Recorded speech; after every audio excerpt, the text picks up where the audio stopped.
কোন পদ্ধতিতে মাছ চাষ লাভজনক এটা নিয়ে আমরা দীর্ঘ সময় কাজ করতেছি এবং মোটামুটি আমরা ২টা মডেল নিয়ে দীর্ঘ আজকে ১০ বছর যাবৎ কাজ করতেছি। তার মধ্যে আমরা একটা যে মডেল হলো যেটা কাপ পলিকালচার কল। এখানে আমরা একর প্রতি ৫,০০০ করে মাছ দিয়ে থাকছিলাম, যে রুই, কাতলা, বিকেট, কার্বো, গ্লাস কাপ, কালীবাউস এবং যে গ্লাস কাপ দিয়ে আমরা একটা মডেল তৈরি করছি, যেটাকে আমরা কাপ পলিকালচার বলতাম। এখানে একর প্রতি আমরা খুব কম অর্থ দিয়ে চাষ করছি। আর পিডিতে আপনারা যেটা দেখতেছেন এটা আমাদের অধিক ঘনত্বের মিক্স পলিকালচার শ্বাস। এই শ্বাসের মধ্যে আমরা কাপ পলিকালচার মতন একর প্রতি ৫,০০০ মাছ দিই এবং বাড়তি একর প্রতি আমরা ৫,০০০ তেলাপিয়া করে দিই। অর্থাৎ কাপ পলিকালচার আমরা যেখানে একর প্রতি ৫,০০০ মাছ দিই, মিক্স পলিকালচার সেখানে আমরা একর প্রতি ১০,০০০ মাছ দিয়ে চাষ করি। বাড়তি যে ৫,০০০ মাছ থাকে সেগুলো আমরা তেলাপিয়া দিই।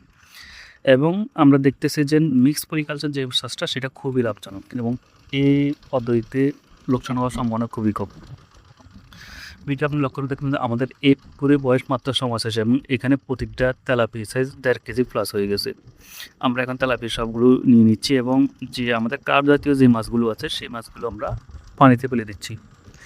কার্প মিক্স পলিকালচারকে আমরা ২ ধরনের সাধারণত চাষটা করে থাকি। প্রথম ৬ মাস আমরা তেলাপিয়াগুলোকে ভাসমান ফিড ব্যবহার করে থাকি এবং ৬ মাসে যখন তেলাপিয়াগুলো কেজি প্লাস হয়েছে তখন সবগুলো তেলাপিয়া আমরা উঠে নিই। বাদবাকি যে ৬ মাস আমাদের হাতে সময়টাকে ওই সময়ের মধ্যে আমরা কার্প জাতীয় যে মাছগুলো আছে সেগুলোকে দুমুঠো খাবার দিয়ে বড় করে থাকি। এক্ষেত্রে আমরা একটা পুকুরে ২ ধরনের কন্ডিশন করি এবং একটা পুকুরে আমরা ২ ভাগ করে চাষগুলো করতে পারি। আমরা মিক্স পলিকালচার চাষ দেখতেছি যে পুকুরের প্রতিটা অংশ এখানে সঠিকভাবে ব্যবহার হয়, পুকুরের কোনো অংশ খালি থাকে না। কিন্তু কার্প পলিকালচার দেখলাম যে আমাদের আমরা যে পুরো পুকুর আমাদের সর্বোচ্চ ব্যবহৃত হয় না।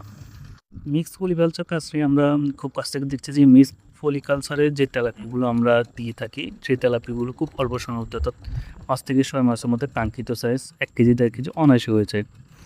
এবং মিক্স পলিকালচারের অন্যতম একটা লাভজনক দিক আমরা দেখতে পেলাম যে মিক্স পলিকালচার যে তেলাপিগুলো চাষ করি এগুলো সম্পূর্ণরূপে উপরে স্তরে থাকে এবং আমরা যখন ভাসমান খাবার দিই শুধুমাত্র এই তেলাপিগুলো খাবারগুলো খেতে পারে এবং তেলাপিয়াগুলো খাওয়ার শেষে যখন তাদের বজ্র পায়খানাগুলো নিচে জমা হয় তখন সেগুলো নিচ পর্যায়ে যে কার্বন জাতীয় মাছগুলো আমরা দিয়ে থাকি, কালীবাউস, মৃগেল, রুই, কাতাল, ব্রিকেট, কার্প, গ্লাস কাপ, এই মাছগুলো খেয়ে থাকে এবং বলতে গেলে ৬ মাস পর্যন্ত যে তেলাপিয়ার যে বজ্রগুলো সেগুলো খেয়ে এই সাদা প্রজাতির মাছগুলো যে সার্ভাইভ করে থাকে। আমরা যখন ৬ মাস পরে সম্পূর্ণ তেলাপিয়া তুলে ফেলি তখন যে ডুবন্ত খাবারগুলো নিই তখন ওই মাছগুলো ওই খাবার খেয়ে খুব দ্রুত বড় হয়ে যায়। আমরা যে মিক্স পলিকালচারের যে মাছের সাইজগুলো নিয়ে দীর্ঘ সময় গবেষণা করে দেখছি যে আমরা একর প্রতি ৩০ পিসের যে কার্প জাতীয় মাছ দেওয়ার পরেও ৬ মাসে খাওয়ার বিন এই মাছগুলো কেজিতে ২ পিসে চলে আসে। বাদবাকিতে যখন আমরা ৬ মাস ডুবন্ত খাবারগুলো ব্যবহার করা শুরু করি তখন অটোমেটিক্যালি এই মাছগুলো ২ কেজি প্লাস হয়ে যায়। এতে দেখা গেলো যে পুকুরে আমরা ১০টা উৎপাদন করতে পারি মিক্স পলিকালচারে সে উৎপাদনটা আমাদের পিস্টনের কাছাকাছি কি থাকে এবং একই সময় এবং একই ধরনের যে খরচ আমরা ব্যবহার করে সেম মাছ উৎপাদন করতে পারি। বাংলাদেশের মাছ চাষকে এত দুধ নিয়ে আসা এবং এত বিশ্বের কাছে যে বিশ্বে মাছ উৎপাদন করার পিছনে সবচেয়ে যে ভূমিকাটা বলে সেটা হলো মিক্স পলিকালচার এবং মিক্স পলিকালচার কারণে যে মাছ চাষিরা এখন টিকে আছে, যে মাছের এত সস্তা মূল্য হওয়া সত্ত্বেও যে মিক্স পলিকালচারের আন্ডারে মাছ চাষ করে মোটামুটি চাষিরা ওনার যে তাদের নিজস্ব যে লাভ সেটা করতে পারতেছে।